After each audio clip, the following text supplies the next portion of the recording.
دا یو مشهوره واقعه ده چې کله رسول الله صلی الله علیه وسلم مکې فتح کولو اراده وکړله نو په دغه وخت کې حضرت خالد بن الولید فارس ولو په علاقې کې موجود یو سردار ته خط ولېږو.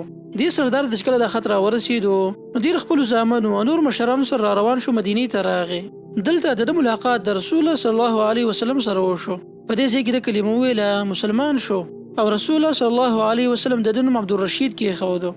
د مخکینی نوم قیس و او وروسته دې په قیس عبدالرشید باندې مشهور شو. ویل کېږي چې قیس عبدالرشید نن سبا موجود د اکثر پښتنو پلار شمارلی کېږي. که چېرته یو کس د پښتنو تاریخ مطالعه کول شروع کړي نو هغه به ضرور د قیس عبدالرشید هغه نوم مخې ته راځي. د قیس عبدالرشید تاریخ که مطالعه کړی شي نو معلومیږي چې د پیدایش په 571 عیسوي کې شوی و. بل طرف ته دا خبره هم اتفاقي ده چې په دې کال کې رسول الله صلی الله علیه وسلم پیدا شوی دی. د قیس عبدالرشید خاندانی سلسله که وګوري نو دا حضرت یعقوب علیه السلام ته رسي. دا ټول تفاصیل هغه چا لیکلي دي چې د پښتنو په تاریخ باندې کتاب لیکلی دی.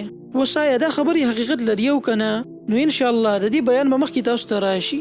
دلته سوال دا پیدا کېږي چې هر کله قیس عبدالرشید د بني اسرائیلو سره تعلق ساتي نو دوی او د اولادو په خراسان کې څه کول؟ په کار ده چې دوی په شام، عراق یا مدینه کې د هغه یهودو سره وي کوم چې مدینه کې آباد د رسول الله صلی الله علیه وسلم زمانه کې. نو جواب دار ملګرو چې دې هر څه ابتدا د حضرت سلیمان علیه السلام د زمانې نه شوی و. حضرت سلیمان علیه السلام په بني اسرائیلو کې یو طاقتور بادشاه تیر شوی و. الله سبحانه وتعالی دله د نبوت سره سره بادشاهي هم ورکړې وه. د په ټوله دنیا باندې حکمراني کړې وه. د ده د بادشاهي دارالحکومت فلسطین و او د دې ځای نه به د په ټوله دنیا باندې حکمراني کوله. الله سبحانه وتعالی د دې بادشاهي سره سره دله نور خصوصیات هم ورکړي وو. لکه هوای د ده تابع کړې وه، پیریان د ده تابع وو، دله به محلات جوړول او دین علاوه نور ډېر کارونه به سلیمان علیه السلام د دوی نه اخیستل. نو د حضرت سلیمان علیه السلام زمانه د یهودو دپاره ګولډن ایج و، د دوی دپاره د عروج او ترقۍ زمانه وه. په دغه وخت کې د دنیا ټول طاقتونه د بني اسرائیل مخامخ عاجزه شوي وو. لیکن کله چې سلیمان علیه السلام وفات شو نو دینه بعد دا بادشاهي د ده زوی ته پاتې شوه. لیکن د ده په زمانه کې د یهودو هغه اتفاق ختم شو، دوی په ډلو کې تقسیم شو او په دوی کې نااتفاقي پیدا شوه. د دې اختلافاتو د وجې نه د دوی غجاه و جلال کوم چې د سلیمان علیه السلام د زمانې نه را روان و هغه ورو ختم شو. یو طرف ته بني اسرائیل کمزوري شو نو بل طرف ته موجود دشمنانو د دې صورتحال نه فایده واخیستله او په دوی باندې حملې شروع کړې. تر دې چې په دغه دور کې بخت نصر بادشاه یو سوپر پاور طاقت جوړ شو او د بني اسرائیلو په هغه ټولو املاکو باندې د ده قبضه راغله. چونکې د بخت نصر بادشاه بني اسرائیلو ته ډېره زیاته غوسه وه، دې وجې نه هغه راغی شام ته. هغه عمارتونه او شاندار محلات کوم چې د سلیمان علیه السلام په زمانه کې جوړ شوي وو د هغه ټول تس نس کړل. دې هر څه ته اور واچو. د بني اسرائیلو هغه هیکل عبادت خانه کوم چې سلیمان علیه السلام جوړه کړې وه هغه هم دورانه کړله. د دوی ماشومان او زنانې غلامان کړل او کوم خلک چې په دې بني اسرائیلو کې روغ پاتې شو نو هغې جلا وطن کړل. ویل کېږي چې بخت نصر بادشاه امر وکړو چې بني اسرائیل د دغه علاقو نه وځي په کومو کې چې د ده حکومت دی.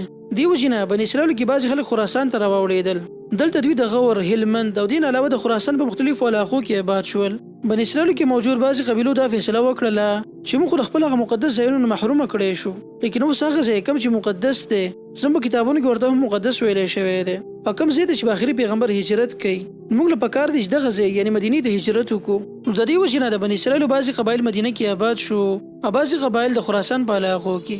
دا کم قبایل چې خراسان ته راغلي وو نو د دوی هغه تعلق د دې یهودو سره برقرار و. ویل کېږي چې کله حضرت عیسی علیه السلام د خپل نبوت اعلان وکړو نو د دې خبر دغه خلکو ته هم راورسېدو کوم چې په خراسان کې آباد وو. ویل کېږي چې دې خلکو په عیسی علیه السلام باندې ایمان هم راوړی و، چونکې دې خلکو انجیل لوستلی و او په هغې کې دا هم ویلی شوي و چې آخري پیغمبر به راځي او د هغه علامات پکې بیان شوي وو.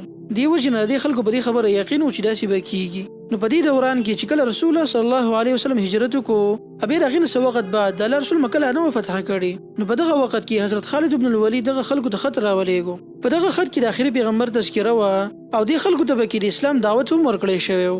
دې وجې نه قیس نومي سردار دې خط ته لبیک ووی. ویل کېږي چې د 40 کسانو سره دې مدینې ته راغی.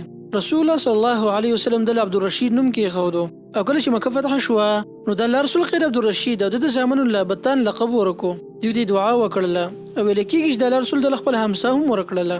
بیا د قیس عبدالرشید د خالد بن الولید د لور سره نکاح هم وشوله.